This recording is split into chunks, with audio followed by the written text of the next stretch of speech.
This episode of the Fight Within podcast is presented to you by Meguiar's. For over 115 years, Meguiar's has been carefully creating and producing advanced formulas with cutting-edge chemistry to deliver a show car perfect appearance. Whether you're showing on the fairway, finalizing your car for auction, or simply getting your beloved car ready for a weekend drive, Meguiar's is ready to help with their premium car care products to make every automotive surface look its absolute best. Meguiar's, reflect your passion. Make sure to visit them at meguiars.com. Let's go. What's up, guys, and welcome to another episode of the Fight Within podcast. Today's guest is Mr. Andrew Walsh. He is a entrepreneur and is involved in real estate and a ton of other things. You have a social media online course and fitness and so many different cool things. Well, first of all, thank you for being here, man. Thank you for making the time to show up and just let's tell us a little bit about your background and kind of why you chose to go down the path that you did. Yeah, well, thanks so much, Manny. Of course. Ben, this is super sick. Fight Within. You know what? So I was kind of, when you asked that question, I think I have three specific come to Jesus moments, I would call them. Yeah. So the first one, 17 years old, you think you're untouchable, right? I mean, you remember driving your car without a seatbelt and just going fast. And so literally, long story short, high school football, I know it's big here in Orange County, but I got a huge blood blister on my foot. And I went to this physical therapy clinic and they popped it for me. Long story short, it ends up getting a septic staph infection. So it got infected. And then I was in summer school, I'm like, what's going on? I feel terrible. I'm in a hoodie. It's 100 degrees out. I lift up my pant leg and all my veins are dark black. Oh, wow. And I'm and my foot is throbbing. I couldn't even take my shoe off. It had swelled up so much. I had to literally cut my laces and I see my foot is just black. You ever seen that Mr. Deeds when he has that? Yeah. That's what my foot looked really? like, bro.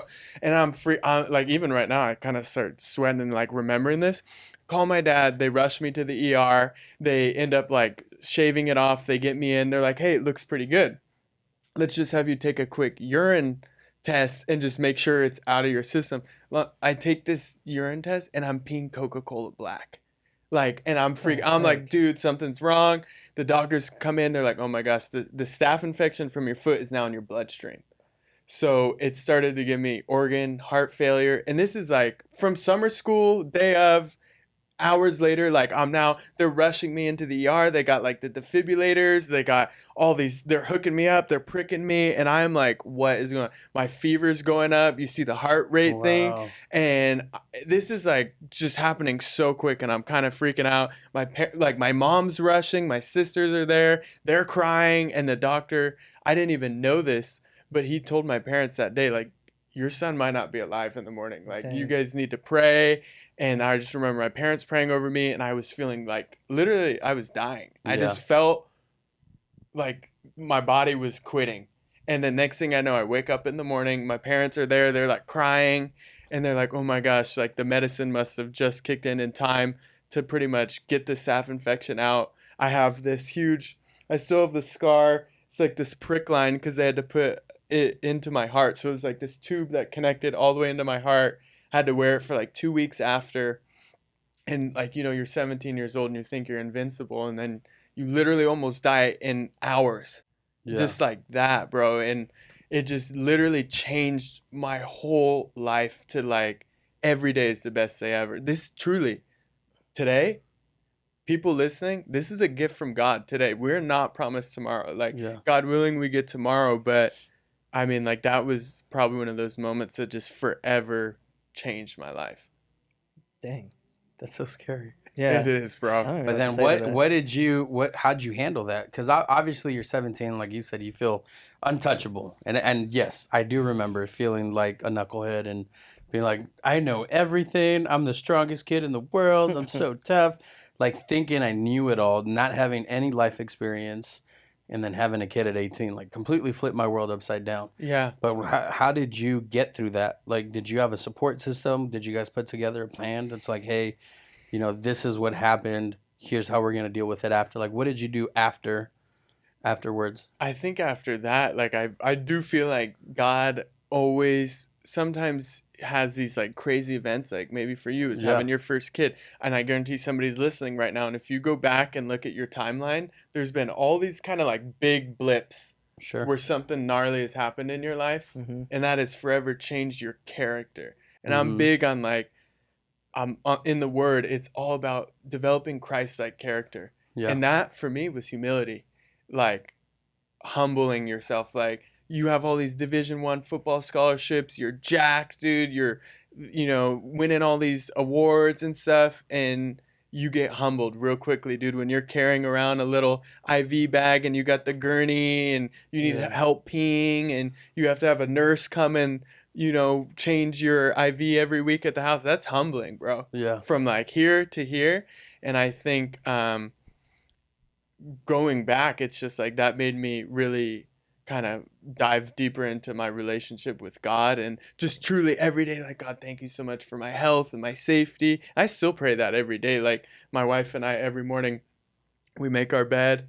We have our pillows laid down at the bottom of our bed and we just fall to our knees and we thank God for that day, Yeah. breath to breathe, air in our lungs, heart beating in our chest. Like it's a gift that we have today. Yeah. Live that day, and then should I get into the second one, number 2? 100%. Yeah. So number 2 would be when I broke my back in college. So Mhm. that was another thing because it's a couple years later. I was 21, so about 4 years after that other event, and then you kind of fall back into the old person you were, right? Yeah. Because I put distance between that near-death experience, so you start getting the ego again, and Sure. and you start thinking you're untouchable again. And I was, so I don't know, you guys know college football, like Army, Navy, they run like that triple option. So I was a wing back. So our guy goes in motion, and I know I'm supposed to arc up to the safety and block. So as I'm going up to block the safety, I engage with him. The running back follows, you're like the fullback right behind you. He trips. So his helmet goes right into my lower back as I engage the safety who comes over the top, and it just collapsed my whole spine.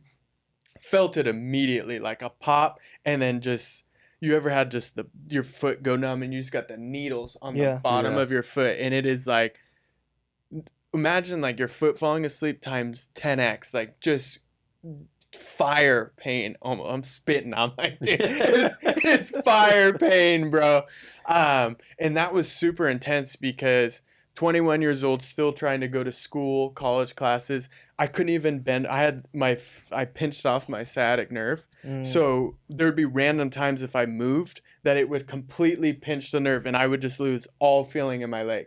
So just like walking and my back had locked, so I couldn't even my roommates had to put on my socks and my shoes for me. Mhm. And going to class, like I had to get carded everywhere to like finish school. And then a lot of athletes, I feel like, wrap their identity in their sport. For sure. So, football your whole life and then it's gone. And not only that, there's nerve endings from your spine that run up into your brain. Mhm. So that leads to depression as well, too, when some of those are, you have like slipped disc or fractured vertebrae. So like battling depression, going to school, still like nobody said, hey, all right, well, we'll take it easy on you in school. You're still in college, like having to go to class. And then battling that injury, it was another come to Jesus moment, just like, I don't have strength to do anything. Yeah. I need God's strength here. Help me, Jesus. Like, overcome this injury. Help me to grow. And ultimately, we were able to do through like an FMS and like, because I didn't do back surgery. Mhm. I did like an all natural recovery because I was gonna do firefighting. That was like kind of a plan B if football didn't work out. Mhm. And everybody said, dude, if you have like a back surgery or anything, they're just gonna throw your application out. Yeah. You're not gonna make it as a firefighter with all the lifting and carrying. So I didn't do that, and I did 9 months complete rehab, and just in excruciating pain. Like you can't sleep, hurts to sit, hurts to lay down, hurts to walk. It's like you're just in constant pain. Yeah. So I think that was a huge growing up moment too, because also I wasn't home. I was 4 hours away at Mhm. school.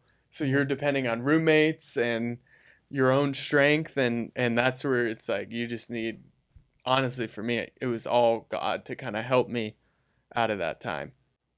That's so crazy.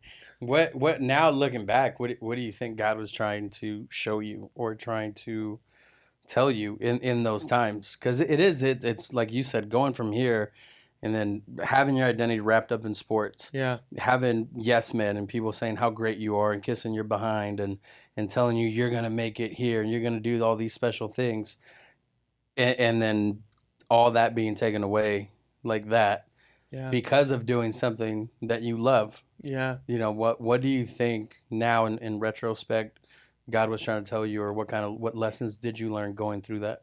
Yeah, I would say the first one with the sap infection was humility. The second one was probably idols.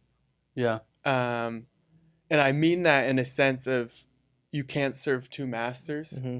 You have God, and I had football. Mm-hmm. And man, I love football. I still love it. And I still have to watch like making football an idol. Mm-hmm. What you talk about the most, what you think about the most, is it more than God? Yeah. How does that scale look? And to me, I don't think God ever makes a mistake. Everything is to the second is perfectly Mhm. ordained. We know like how our planet is. If we're 1 degree to the right, we would freeze. The whole Yeah. planet would freeze. 1 degree to the left, the whole planet would burn up. Mm-hmm. God is perfectly ordered. So what's wild is the safety that I was going to block when I broke my back, you always call the number in your head, 29, Yeah. right? So as I was going to block, 29 ends up breaking my back. I feel like I was reborn that day, and my birthday's on the 29th. And I knew God was trying to say, hey, if football's not the thing, please make me first place in your life. Mm-hmm. You know, and I think that's still an everyday struggle for me, whether it's work or success, the sins of the flesh, trying to not make other things idle. You know, looking at my day, 24 hours, we sleep maybe 8, you have 16 hours. Of those 16 hours, how much of it is it focused on God? Mm-hmm. I should hope it's as close to 16 as possible. Yeah. Will there be times when I need to be focused on work, but can I invite God in? Yeah. I invited God in before this podcast Yeah. to speak through me. Holy Spirit, use me, guide me, right? But I would say, to answer your question, was like looking out for like idols. Yeah. And let's go into 3 then. So because we have humility, idolism. Yeah. And what's 3? Idolism, idolism. Yeah. I don't know. Number 3. So after I graduated college, I had a really cool like startup job. And then out of nowhere, I met this guy at the Equinox. And he's like, dude, I want you to come into real estate. Like, it would be great. I love your personality and your drive. So I just pretty much switched into real estate. Right out of college. So I did 2 years after college at this startup company. Uh-huh. So then I just out of cold, he's like, join me and join this escrow company. So I did it. I made the switch from like fitness and health and safety Mm-hmm. to real estate. Don't have any family in real estate. Didn't know anybody growing up in real estate. Knew nothing. Literally was Googling even Right. what escrow, what. I didn't even know what it Yeah. was. But I just met, I don't know if you guys know Corey Brandt, but he used to play Yeah. at Tribuco Hills.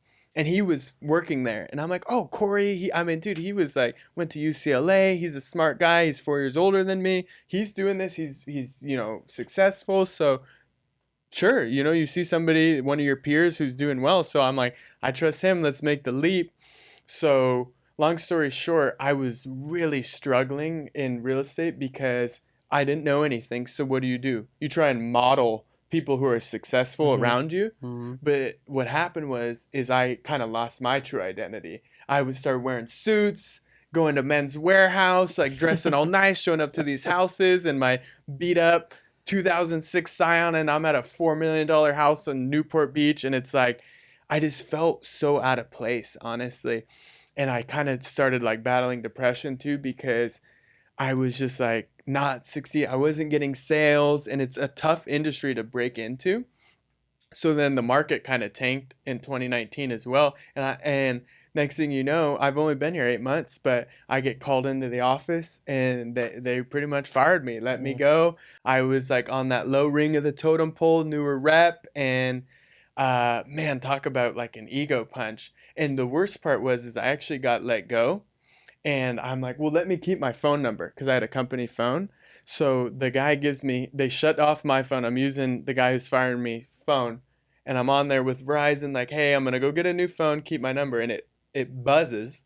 So what do you do in your phone? But you always want to like read the text. Mm-hmm. It's the CEO, and it says, wrap it up. And he said that to the guy who was firing me. Like, talk about just like, I was like, oh man. And it's just like taking the elevator down, sitting in my car. This is where it gets gnarly. I had just taken out all my savings. Because the one good thing in this whole rough patch, besides God being there for me, which it didn't feel like at that time, was my wife now, her name's Gemma. We were dating. And I'm like, dude, she is ride or die. She's sticking with me through all this. I want to like propose. So I spent so much money on this ring, like all my savings, because I was like, she's worth it. Yeah. This is an investment. Had just picked up the wedding ring, the engagement ring, and then I got let go that next day, and I had no money to pay rent, no saving. And we were leaving I got fired on a Friday. I was leaving that Monday for a 7-day trip to Pittsburgh, her hometown, to propose. So you can imagine me, bro. I'm sitting in this car like, do I need to sell this ring? How am I going to pay rent? Like, what is my life? Like, I had succeeded in everything I'd done in my life. I'm sitting here like in a ton of credit card debt now too. Like, me, bro. Like, what am I going to do? So long story short, I tell Gemma, she's so supportive of me. We end up going to Pittsburgh. She has no idea. I propose. And it goes amazing. And right there, I literally said, you know what? I don't know if real estate's for me. I had a position. I might get into construction. And I was like, you know what? I'm going to pray to God. I'm going to rededicate my life to Christ. Because now I've had the staph infection. I almost died. I had my broken back. And now I've been fired. And every time I would then become a lukewarm Christian. I'd be like super faith, Jesus, like read the Bible, go to church, and then taper off. And then this third time I was like, dude, have you not learned? Like, have you not learned? Like, just stay with Jesus. Don't be drinking. Don't be partying. Get rid of these toxic friends that you hang out with that keep you in this low circle. And I changed my friends. I hung out with my now fiance, rededicated my life to Christ. And I kid you not, that was 2019. I've seen God's favor all of 18 months later. I paid off all my credit card debt, about 15 grand. We paid off $54,000 of my wife's student loans. And then we were able to buy our first house 18 months after being let go. That's insane. Insane. And the only way that happened, God. There's no other way. I can't say in my power or what I was able to do. No, it was solely because of God. But you took the steps necessary to do it. It's like when people are like, oh, I want to lose weight, and they just sit on the couch. Yeah. Well, it's like, you have to get up, go to the gym, walk. I mean, do something active, get your blood going.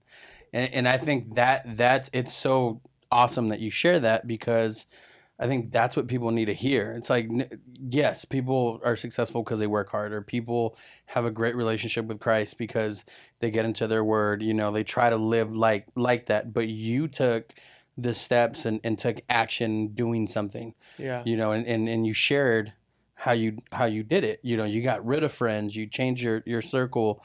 You know, you got up and worked at it, and you were able to do these things. Like, yes, it's God's favor, but you also did something to get that favor. Yeah. You know, not only were you being obedient, you took action. And I think that's what sometimes gets lost in translation. People are like, if I just pray about it and sit here, think things will happen.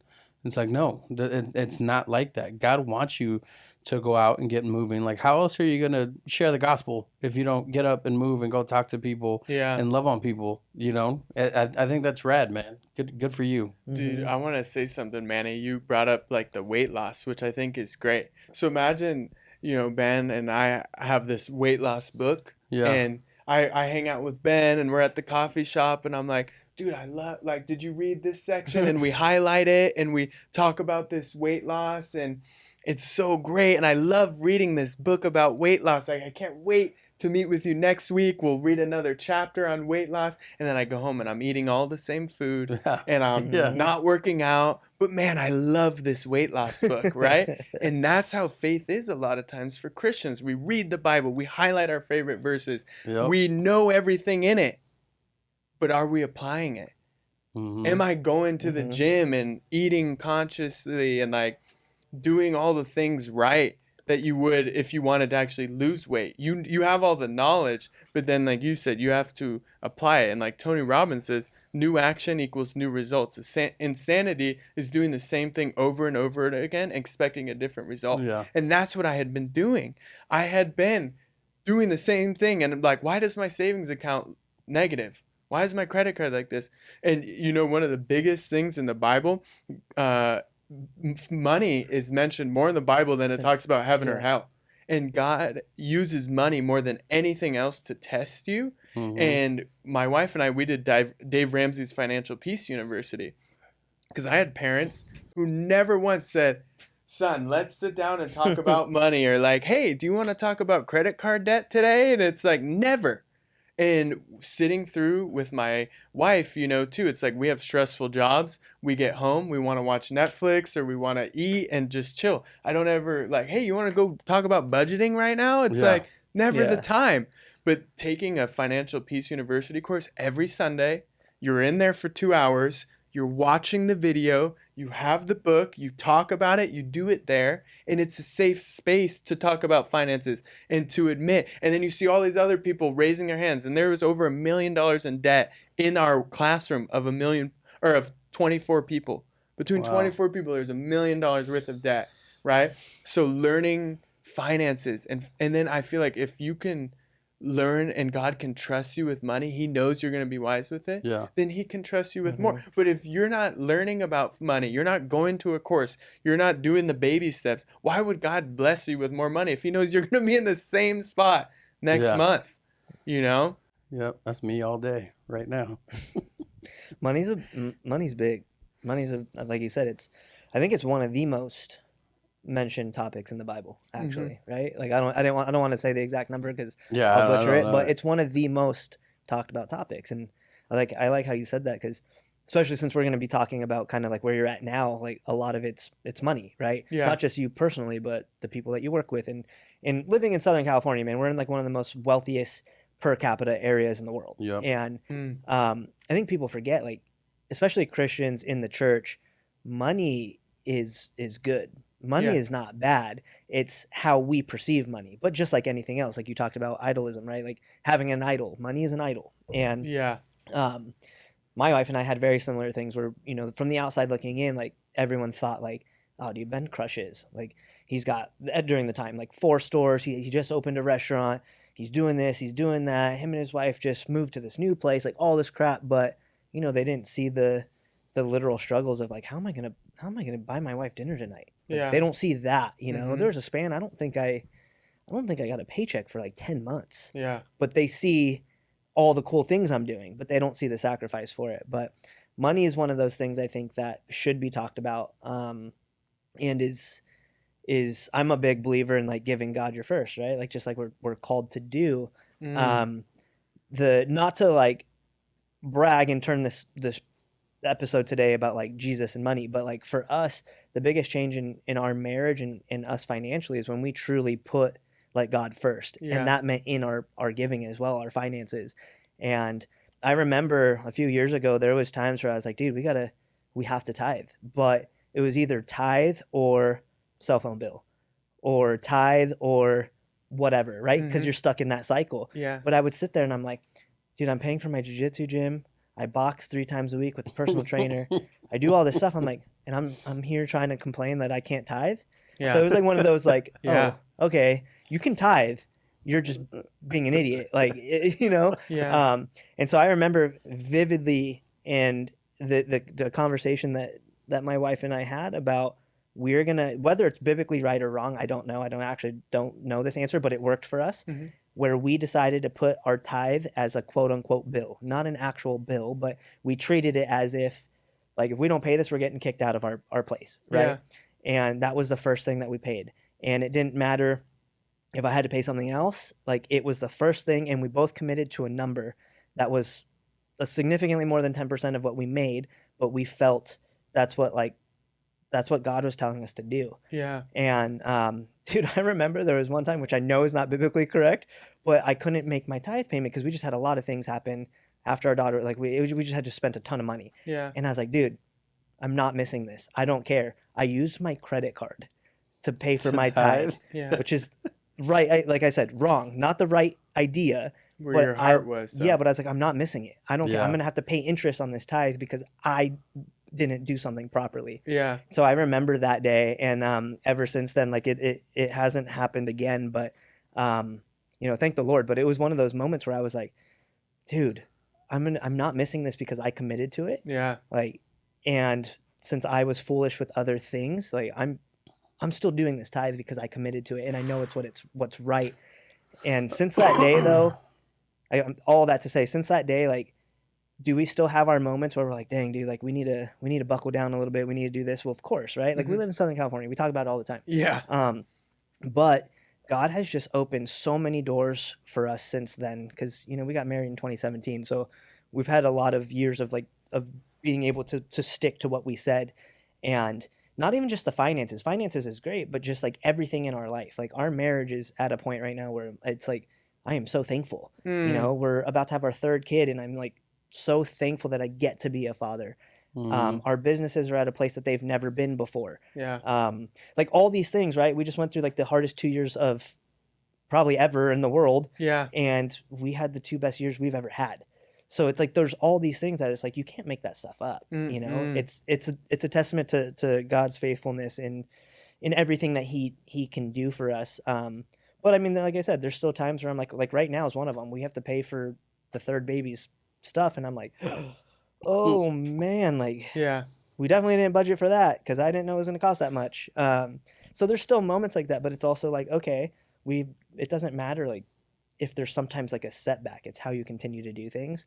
And I want to relay that into the setbacks. You've had 3 major setbacks in your life, and now I would love for you to be able to like kind of talk about your last one and getting you to where you're like, all right, well, I just got engaged. You're essentially at your rock bottom.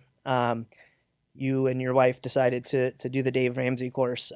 Talk us through how you used those 3 major setbacks that you've talked about, because you've probably had way more than 3, obviously. Yeah. But let's talk about how you use those to get you to where you're at, and then kind of go into where you're at, so people get to see like there is always light at the end of the tunnel, whether we can see it or not. And whether you're going through it or not, like there's going to be times where you just feel so alone and closed in and that you can't breathe, but there's definitely always light. So let's kind of use your setbacks to get into that. Yeah. Well, first off, dude, I'm proud of you, man. Thanks. I'm genuinely like, that is so rad to see what you and Devin have been able to do as far as like tithing. And I think the biggest thing with that is it breaks the bond of materialism. Like you give God your money first, whether you have it or not. And this is something I still say, and for your listeners, you might not be spiritual, but you're about to get some spiritual dosage right now. I always say God is my source. God is my source, not the real estate market, not the economy, not my job. You can't outgive God. Try. Yeah. Try. You give money to somebody, it comes back. I always say that's the law of life, dude. You want more of anything, you give more. You want more money, give more money. You want more confidence, give more confidence, give more compliments. Like I practice and preach this all day, but it's so cool when you really start doing it with money and you stretch. Because I even was going through, the steps at Saddleback Church, one of their classes, and they're talking about tithing. And in my head, a number popped up. And then all of a sudden the enemy gets talking and goes, "How? There's no way you could swing that." And I know when the enemy starts chirping, I need to do the exact opposite of what those thoughts are. So I said, okay, I'm going to double then that original number and stretch even further and tie that. And to see God spread open heaven and drop down favor, and I get texts and calls from clients out of nowhere, people I've never talked to. Hey, we're opening up a new sale. We're going to use you. And it's just like, that's God. Bro. Yeah. That's God. favor with people. He can Mhm. soften heart. He is our source. If I give him money, he can maneuver somebody or something to like get it to you somehow, whether it's money, it's peace, you're battling depression, something like that. But to go to your original question, Ben, like the journey out of that, because sure, okay, so we come back off a high, you're engaged, and I land in Orange County and I go, all right, let's do this, bro. Like, WFG title, that was the title. They had been recruiting me. I'm like, let's hit them up. I'm gonna do real estate at least one more year. Give it everything I got. So I go in there, I get hired. I'm like, great. First thing, I'll be able to pay rent this month. Great. So I'm like, you know what? What do most successful people do? They wake up early. So I'm like, you know what? I'm gonna start waking up every day. I'm gonna start waking up 5 a.m. And until that point, I was battling such hard depression. I couldn't even get out of bed some days. 9, 10, 11. Like literally couldn't get it. Like just was like, why? What's the point? Yeah. I already know today I'm not going to get any. Like my mindset was trash.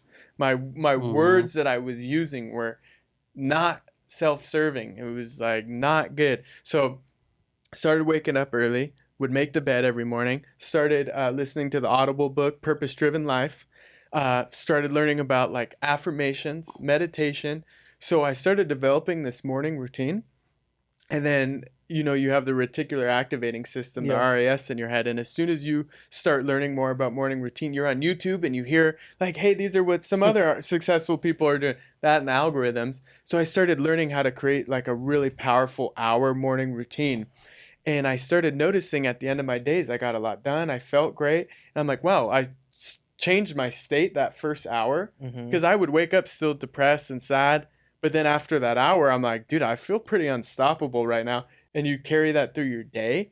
And then I would say that morning routine really changed my life. Like getting every day, same state, same energy through your day. So that was really huge. I would say like tithing really got in, like diving into the word, going to church, and getting rid of toxic people, like friends that I had hung around with since high school or longer, who were just at the same level. And my new standard became, if I'm going to hang out with somebody or give them my time, they better have something or be doing something that I want or don't have. Otherwise, I'm not getting anything from that relationship. If they're lower or struggling, that's who you surround yourself with is who you're going to become. So I pretty much just removed everybody. I had my fiance and I was like, at this point, I'm going to just kind of be a little bit of a loner. Yeah. Like I'm just going to spend time with God. I'm going to get my mind right. I was doing affirmations every day. And one of the biggest things that changed my life was meditation. Because up until that point, I had such a scarcity and lack mindset. And that's the same story that played over and over in my head because that's all I had seen my whole life. Even growing up in Orange County, oh, we can't afford that. We can't afford that, you know?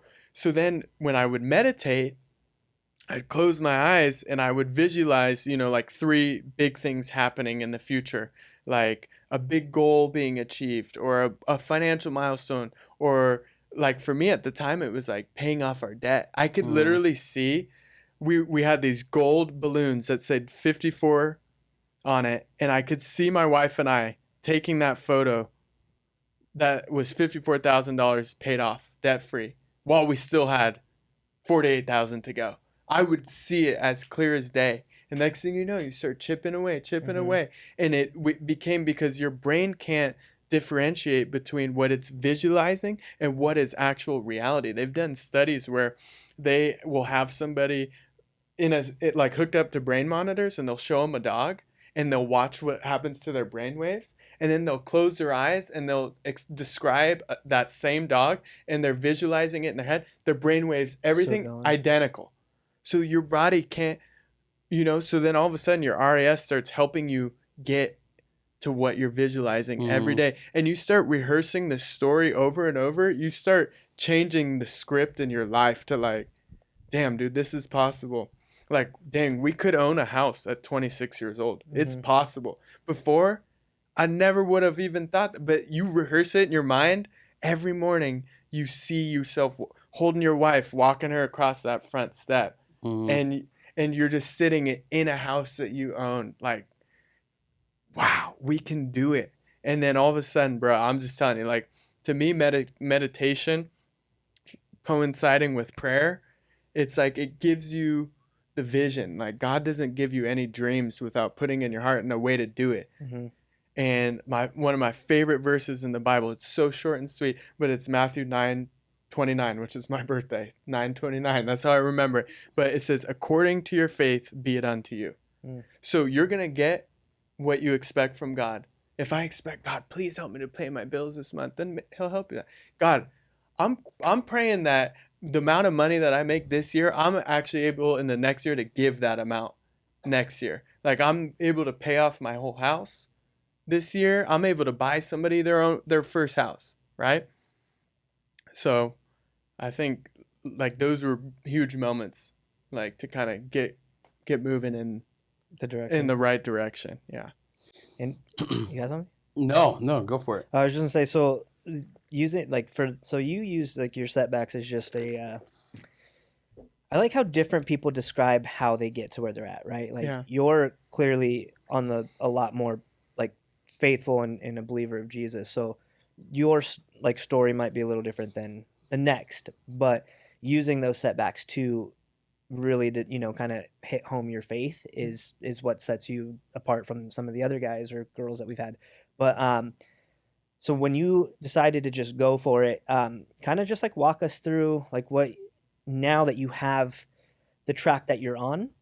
I'm not going to say the word success because success to everyone is different, right? Like success to me is different from you, different from Manny, different from blah, blah, blah. So I don't necessarily care about the success part. I care about more so like, what are you doing now to continue so you don't like fall into a setback? One, you're obviously going to answer like your faithfulness, but two, how do you keep using these little steps and milestones and goals to continue to elevate like you personally in your career? Because it's really easy to get complacent, right? Like super easy to get complacent. You're comfortable.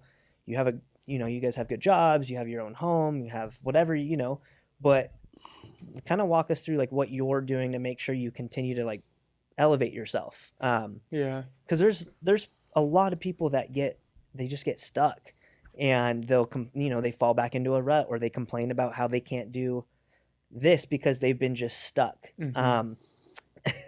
Manny, if you're not watching, Manny's pointing at himself. But it's different for everyone, right? Like you got 3 kids. Not saying it's harder than what you have, but it's different. All of us have different scenarios, different ways of things that are going to affect us. But I want people to hear like because you've been. I'll just say it, like you've been from outside looking in. Seems like the last couple of years have been pretty successful for you. You do a lot of different things. You're making priorities in your life. I want people to hear like how you're able to do all the things you're doing while still not getting stuck. Like that's, I think, the right way of saying what I'm trying to ask. Yeah, I think that's a great question because you start seeing success or like good things start happening and complacency comes in. But for me, I think it's always been waking up early really is kind of like, I don't know, you guys ever wake up early and like you're watching the sunrise and you're like, man, I kind of feel like a badass right now.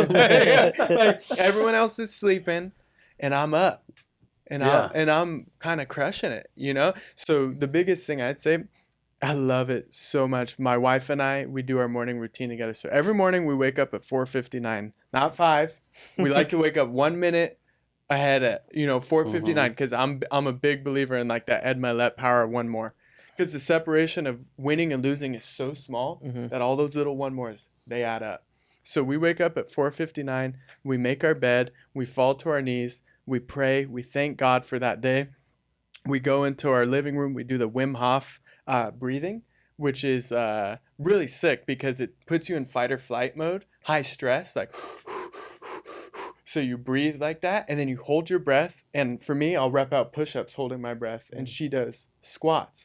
But what it does, it teaches you when you get in fight or flight to say super calm. Like you just, you find your center and you're so chill. Because it helps in the day when you got 6 emails and a call and you haven't eaten all day and you're running all over and you find that calm real quick. Yeah. So we'll do the Wim Hof exercise and we do like the Kublai Kai breathing and alternate nostril breathing.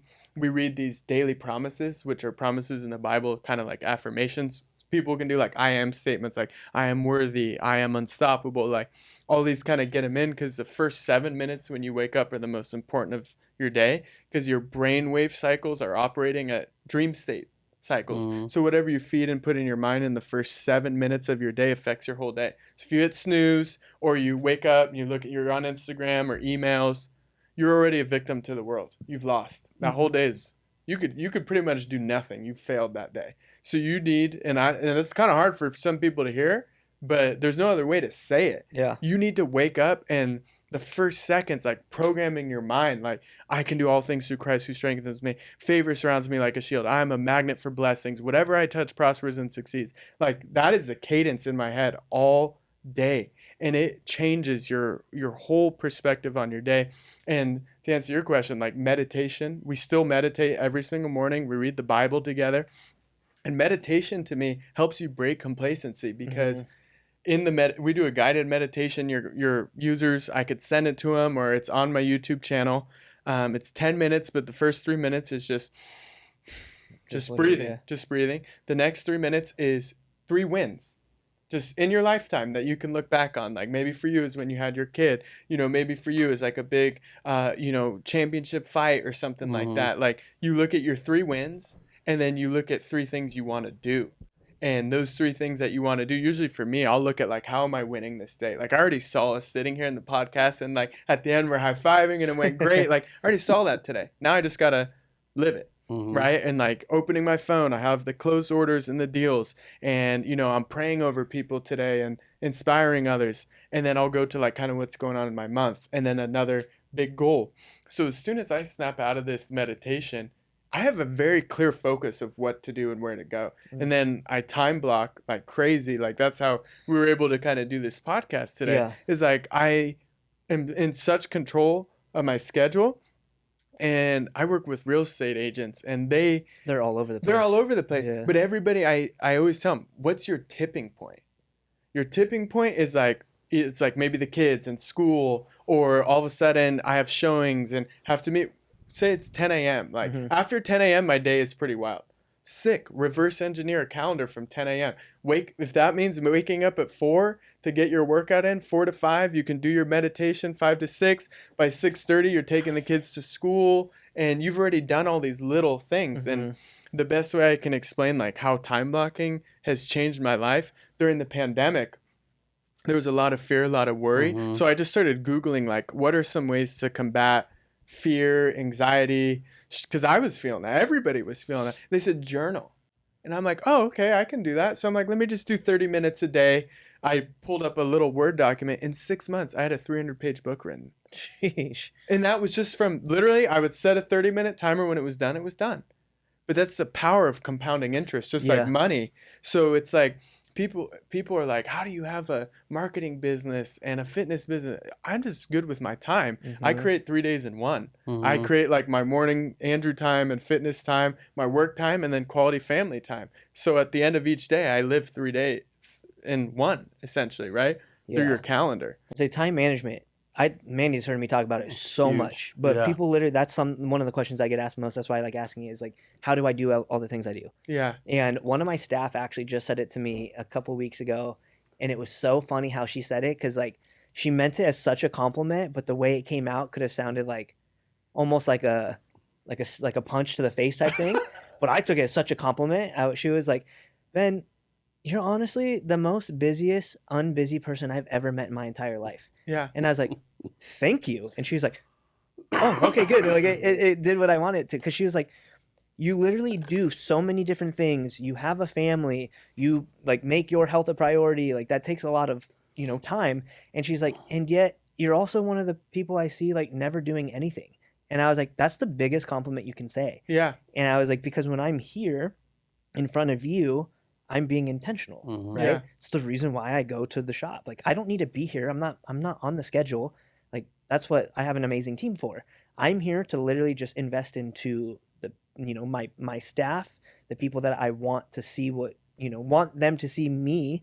And I'm here to just be like just to be here Yeah. and to be here for customers, to be here for my staff, to obviously check in on my businesses. But the way she said it, she was like, and I told her, she's like, how do you do it? I was like, honestly, I control my time. Yeah. I said, I'm very intentional with my time. And she's like, but what does that mean? I've had so many people tell me they're intentional with their time. I was like, they're not. Like, if you don't know what they're doing that separates them, then I don't want to be like a jerk, but they're not. Yeah. They're not in control of their time. I was like, I can be here and sit here and drink a cappuccino talking to you right now because I control my time. Yeah. I said, whether I choose to sit here and do this or I'm choosing to, whatever, pull up our sales for the last month and see what our like high points or low points are, that's different. I said, that's something I control. I can do that later, or I can do it not at all. And then obviously that's not a good answer. Mm-hmm. But I said, I'm in control of my time because I'm very intentional with it. Yeah. And it's time management, man. Like literally I said it like on our TikTok the other day. Jimmy made me do it, but he's like, what's the biggest piece of business advice you can give in 10 seconds? And I literally said word for word something along like just stop being lazy and do it. That's literally what I said. Yeah. But it all goes back to time. Yeah. Brendon Bouchard talks about that. He says, I can tell immediately how successful one of my clients is or is going to be. I just say, give me your phone, and I look at their calendar. Yeah. If it's not in your calendar, it's not getting done. And I don't mean working. Like, if you look at my calendar, it has when I wake up, when I'm praying, when I'm going to the gym, how long I have for emails and cold prospecting and client touches, when I'm able to do meetings, when is family time. I put family time in there, date night time, all that stuff. And it's great. My wife's on the same thing too. She'll send me an invite on the calendar. And one of the biggest thing is like overcommitting, is setting boundaries. Is like, that was one thing as a newly wed couple. I don't know if anybody's married or you have significant others, like you take on their family too, and they have birthdays and events, and we would just get caught in that web. Like, I'm with Manny, and and Gemma's here, and he goes, hey, like I have my sister's birthday next Saturday. You guys gonna be there? And we're like, just right away, my address, yeah. And we say yeah, and then we get home and we realize like, oh my gosh, we have so and so's birthday, and like, so what we found is like the easiest way to start setting boundaries and saying no is like, Manny, that sounds great. Like, we're gonna look at our schedule. We'll get back to you and let you know if we can make it. Then we truly will come home and see, hey, he lives in Santa Ana. We live in RSM. That's like a solid 30-minute drive there, 30-minute back, 2 hours at the event. Can we swing this? Well, no, we have church. We have to be serving. We have to be at church by 3. We wouldn't make it. Like, okay, then we can't. And it's something simple as that. Like, well, that just gave us time back, right? Mm-hmm. And I think when you have your schedule and you're not moving things around other people are moving things around you. Mm-hmm. Like I always say, like, if I only do meetings in real estate from 1 to 4, that's Monday through Friday, 1 to 4 people. So if they say I can't meet Monday at 1, okay, well, I have Tuesday at 1. Yeah. I have Wednesday at 1. 20 hours. Yeah, right? And it's like your time is money. Like, we had a sales rep print this thing out based off your yearly income, and it shows you like how much each hour is worth to you. Ooh, and it was really, I could show you guys the chart, because you're like, damn. And it was like, you were like, damn, that's what one of my hours cost me if I give that up. Mm-hmm. And you start realizing, how can I live to my schedule? But also for people in here, this is one of my greatest strengths, but also one of my greatest weaknesses, because I love routine, schedule. Yeah. And I'm looking at my phone, and it's like, I'm right on time, baby, or I got 2 minutes ahead. But then I can also become victim of like living too much like that, to where like freestyling it or having fun, or my wife, we just finished our like morning stuff. She wants to like have a conversation, and I'm like, in my head, my clock's going, and to just go like, no, like you said, I'm gonna be present. Yeah. So it's a fun battle. Yeah. But I would say more often than not, if you're as consistent with your time, I actually now have learned that don't feel as guilty. For sure. Like, now I can totally, let's chat. And I was just like, for me, like being spiritual, I'm like, God will give me that time back somewhere else. And then next thing you know, we had a 20-minute great conversation with my wife. I'm leaving, she's leaving, we're pumped. I'm like, I love you, following into her car. And then 10 minutes later, a guy says, hey, I can't meet from 1 to 1:30. Just got my 30 minutes back. Yeah. It's like, it always happens like that, That's so good. I love it. Well, dude, speaking of time, like, thank you for making time to come on with us. Sorry for being hard to schedule. I'm not going to take the blame, but I'm looking at the blame. I will. Hey, it worked Anyways, out. We're all it here, did, it right? did. I mean, yeah. Before we get off, we always ask people to like, because there's not a lot of people that watch YouTube. Well, that's not true. It's more YouTube. I don't know. Anyways, if you're not watching YouTube, we ask people to, our guests, to share like your social media so they can find you. Yeah. We didn't get to dive into it, but maybe we'll have you back on another day. But you have your social media course that you do. Mm-hmm. You have fitness. It's pretty much all online, right? Digital. Yeah. So you have all these things that if you're listening and you want some extra help in those, you can hit him up. So tell people where they can find you, and then we also always obviously put it in the bio. Mm-hmm. Bio, is that what it's called? It's like the comment section. Yeah, Not comment that section. thing. Whatever. I don't know. I hate technology. It'll be on there. Yeah. Well, I appreciate you guys having me on. I would say easiest way, just type in Andrew Walsh on Instagram or _Walsh. And a lot of the stuff that I shared, I actually turned it into a social media course, from morning routine, time blocking, Awesome. Instagram, Facebook, YouTube. It's a step-by-step course of honestly what I feel like with God helped change my life. And I show you exactly how to create your morning routine, show you how to time block. It's in modules. I have an app. Oh, cool. You can download it on your app and watch the videos. And people remember things through listening too. So I made it for kinesthetic learners, audio learners, visual learners. I so, like listening to things. Yeah, I'm big. Like I can remember something. If we do like a podcast like this and I'm listening to it on a walk, I will remember it way more, right, than if I actually was sitting watching it on YouTube. You know? Or So listening's huge. listening's huge. So like that. I listen to every one of our episodes. Yeah. Even though I'm obviously here, like I don't need to listen to them. Yeah. I listen to every episode when we release it Wednesday morning. Yeah. I'm literally on my drive to work. What's different? That's actually how I know when Manny doesn't have it posted by the time that he says he is. I'm on my way to work. You better upload it now. Yeah. Well, because it's literally it's my Wednesday morning routine. Yeah. I get up, I have breakfast with one kid because she gets up early, and coffee with Devin, and then I'm out. And on the way to wherever I'm going, I'm listening to it. Yeah. Even though we just recorded it like 2 days before, I'm still like. And it's 'cause sometimes I wanna you catch listen. different things too, Yeah. like Yeah. listening to it. Well, I want to listen to, because right now I'm listening with the intent of like being able to like respond, right? Mhm. Yeah. Versus when I listen Wednesday, I'm like, I just want to get something from it. Yeah. It's different. Even though we're the ones doing it, I still want to get something from Well, it. and right? you guys are serving all of the people who watch or listen to this. You'd almost be doing them a disservice if we you didn't listen to Yeah. it. Because how are you going to improve? How are you going to, I could have worded this better, that question, or that was really good. Mhm. How can we maybe ask that question to other people because Yeah. of what that got? Now, every episode you guys are putting out for your listeners, you're serving them even better because you're getting better. That's very true. Very Oh true. yeah. Well, Mr. Manny, Well, good job. Thank you Oh, so much yeah, for thank coming you on, guys. brother. This you. was sick. Appreciate it. Appreciate And you another guys. great episode. And remember that everything was impossible until someone did it. boom.